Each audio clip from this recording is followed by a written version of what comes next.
இனிய காலை வணக்கம். நான் ஷியாமளா தேவி, கன்னியாகுமரி மாவட்டம் மயிலாடி. தெய்வ பிரசன்னம் பார்க்கறது, ஜாதகம் பார்க்கறது. இன்னைக்கு என்ன பேச போறோம் அப்படின்னு பார்த்தீங்களான்னா, சனி பகவான் ஒருவருடைய ஜாதகத்துல நீச கிரகமாகவோ அல்லது பகை கிரகமாகவோ இருக்காருன்னு வச்சுடுங்க. அவருடைய வாழ்வுல மிகப்பெரிய மாற்றங்கள் வந்துரும்.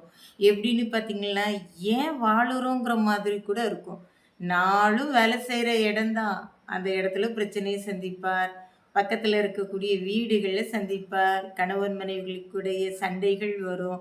இது எல்லாம் ஒரு நபரால தீர்த்து வைக்க முடியுமா? அவர் யாரு? எங்க போனா கண்டுபிடிக்கலாம்? ஏதாவது வழி இருக்கா? பரிகாரம் இருக்கா? இதுலருந்து எப்படி மீளுவது? அப்படிங்கிறதெல்லாம் ரொம்ப யோசிப்பாங்க, ஓடுவாங்க. அதுக்கான வழிகள தேடுவாங்க. சரிவர அந்த வழியை எவராலும் தீர்த்து வைக்கவும் முடியாது. சொல்லவும் முடியாது. எல்லார் வாழ்விலும் சனி பகவான் ஆட்டி படைப்பார்.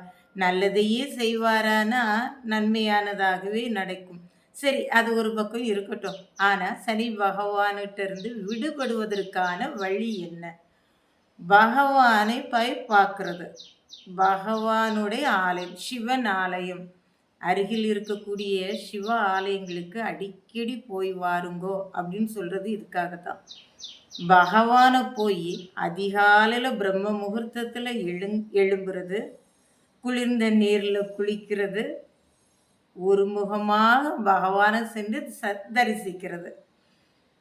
அவர்கிட்ட போய் நீங்க முறையிடுறீங்க அல்லது அவரை நாள்தோறும் போய் பார்க்குறீங்க. பார்த்தாலே போதும், இறைவன் மனசுல நாம இருக்கிறோம். அவர் காண்கிறார் இல்லையா? அப்ப என்னவாகிறது?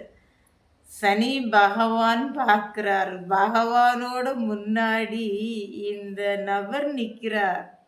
எப்படி நெருங்குவார் சொல்லுங்க? மனசானது நிறைவு கொள்ளும் சனி பகவானுக்கு. துன்பம் நீக்கி விலகி போயிடுவார். எத்தனை சோதனைகள் ஆனாலும் சிவன் ஆலயத்துல நாள்தோறும் நமது முகத்தை பகவான் முன்னாடி காண்பிக்கணும். எல்லா காரியங்களும் வெற்றியாகிறது. நிறைவான வாழ்வு.